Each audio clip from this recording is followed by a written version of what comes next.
शुरू करें। आज जिस तरह से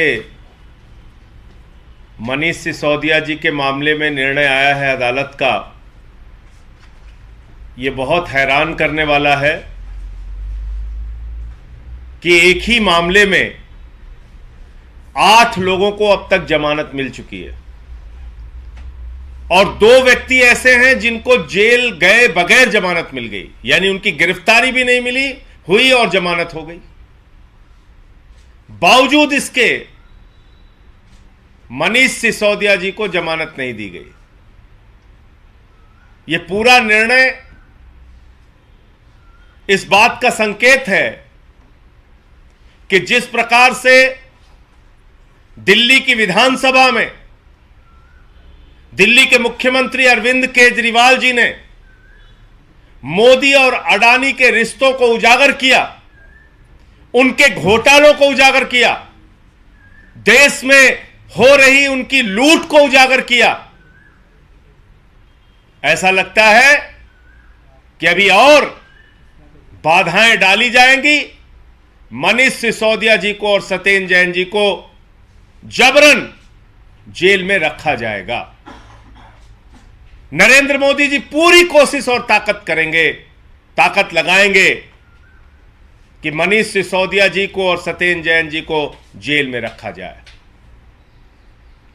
यह मामला देश को बचाने का है। जिस प्रकार से अरविंद केजरीवाल जी ने दिल्ली की विधानसभा में एक एक करके सिलसिलेवार खुलासा किया मोदी और अडानी के रिश्ते और घोटालों का,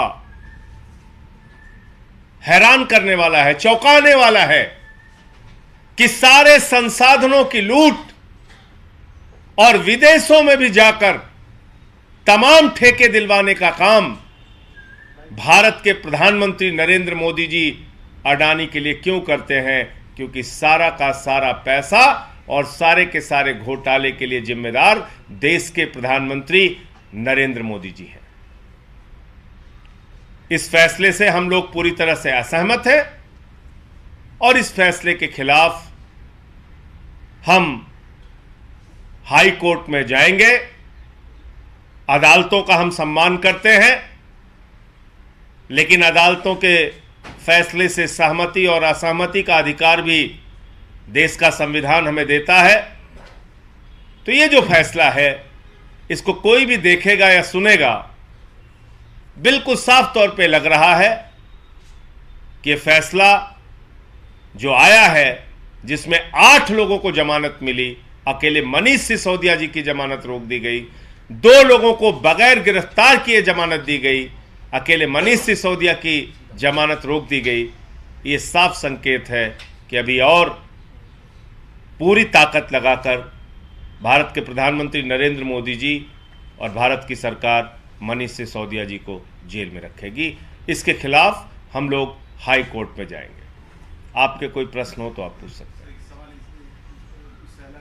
अरविंद केजरीवाल जी को 25 साल का जुर्माना गुजरात हाई कोर्ट में लगा दिया है प्रधानमंत्री जी की डिग्री मांगने पर, उनकी शैक्षणिक योग्यता पर सवाल उठाने पर। देखिए, बड़ी हैरान करने वाली बात है।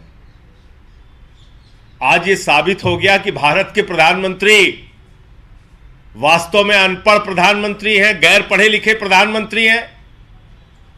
भारत के प्रधानमंत्री वास्तव में नहीं चाहते कि उनकी डिग्री के बारे में देश के लोगों को पता चले।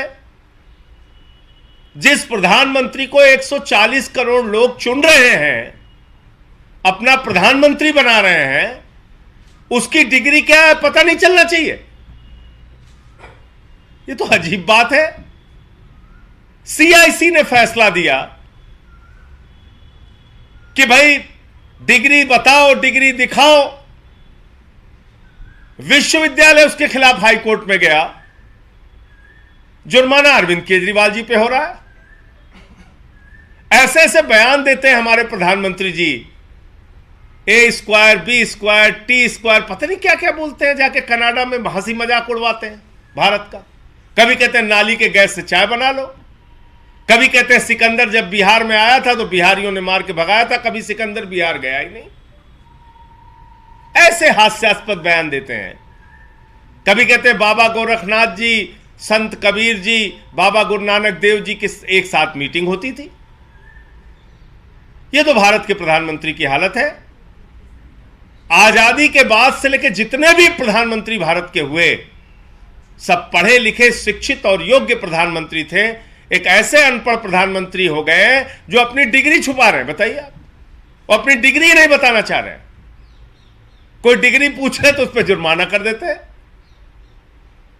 मतलब जुर्माना डिग्री पूछने पे, ये क्या है? ये किस प्रकार का फैसला है? तो भारत के प्रधानमंत्री, आज इस फैसले से साबित हो गया कि अनपढ़ प्रधानमंत्री है। ना उनको साइंस का ज्ञान है, ना इतिहास भूगोल का पता है, कुछ भी दिन रात बोलते रहते हैं। और उनकी जो डिग्री है इंटायर पॉलिटिकल साइंस, वो वाली डिग्री देश देखना चाहता है। देश के लोग हैरान है कि इंटायर पॉलिटिकल साइंस की डिग्री कहां है, कहां है, कहां है। कह रहे नहीं बताएंगे, नहीं बताएंगे, नहीं बताएंगे। अजीब जबरदस्ती है। तो क्या यह देश एक गैर पढ़े लिखे अनपढ़ प्रधानमंत्री के होने का खामियाजा भुगतता रहेगा? कभी आप जीएसटी जैसा फैसला लेते हैं, व्यापारियों को बर्बाद करते हैं। कभी 3 काले कानून का फैसला लेते हैं, किसानों को बर्बाद करते हैं। कभी नोटबंदी का फैसला लेकर देश की अर्थव्यवस्था को चौपट करते हैं, बर्बाद करते हैं। कभी पूरी दुनिया के मंचों पर जाके ऐसी बात करते हैं, ए स्क्वायर, बी स्क्वायर, सी स्क्वायर, पता नहीं क्या क्या बोलते रहते हैं, ब्रैकेट स्क्वायर, होल स्क्वायर, कुछ भी बोलते रहते हैं। अब डिग्री पे जुर्माना हो जा रहा है, डिग्री पूछ लो तो। मतलब भारत के प्रधानमंत्री की डिग्री के बारे में देश के 140 करोड़ लोगों को क्यों नहीं पता होना चाहिए? तो ये मतलब जिस मुकदमे में केजरीवाल जी पार्टी भी नहीं है, उसमें जुर्माना हो रहा है। भाई सीआईसी ने आदेश किया विश्वविद्यालय को मोदी जी ने कहा भाई तुम जाओ हाई कोर्ट, हमारी डिग्री नहीं बताना है तुम्हें। वो चले गए हाई कोर्ट। अब हाई कोर्ट का ये फैसला आ गया। इसमें जुर्माने का सवाल क्या आ गया? आपसे कोई पूछ ले भैया आपकी डिग्री क्या है, तो आप कहोगे जुर्माना तुम्हारे ऊपर। आप बताइए, कोई एक क्लर्क की नौकरी करने जाता है, उसकी भी डिग्री मांगी जाती है। देश के प्रधानमंत्री बन गए, अब तो कोई चीज छिपी नहीं रहती, सब कुछ आपको ऑनलाइन देना होता है। तो अपनी डिग्री दिखा दो ना, ओरिजिनल वाली, कि यही है इंटायर पॉलिटिकल साइंस की डिग्री। दिखाइए इंटायर पॉलिटिकल साइंस की डिग्री। तो ये सबसे बड़ा सवाल है। गैर पढ़े लिखे अनपढ़ प्रधानमंत्री का खामियाजा देश को भुगतना पड़ रहा है। कल हमारे भाइयों ने यहां पोस्टर लगा दिया कि क्या देश का पीएम पढ़ा लिखा होना चाहिए। दरोगा भेज दिया पोस्टर फाड़ने के लिए। बताइए, मोदी जी ने दरोगा भेज दिया, पोस्टर फाड़ो जाके। कह रहे नहीं अनपढ़ ही होना चाहिए, पढ़ा लिखा नहीं होना चाहिए। पोस्टर फाड़ रहे हैं। दरोगा अपराध नहीं रोक सकता दिल्ली में, लेकिन पोस्टर फाड़ रहा, कह रहा नहीं, देश का प्रधानमंत्री तो अनपढ़ ही होना चाहिए। क्या गुनाह कर दिया? कुछ भाइयों ने पोस्टर लगा के पूछ दिया कि क्या देश का पीएम पढ़ा लिखा होना चाहिए। मोदी जी ने दरोगा से कहा जाके पोस्टर फाड़ो, देश का पीएम अनपढ़ ही होना चाहिए। ये हो रहा है। धन्यवाद। चैलेंज करेंगे जो जुर्माना लगाए सुप्रीम कोर्ट में। मतलब अब उसको जो हमारे कानूनी सलाहकार हैं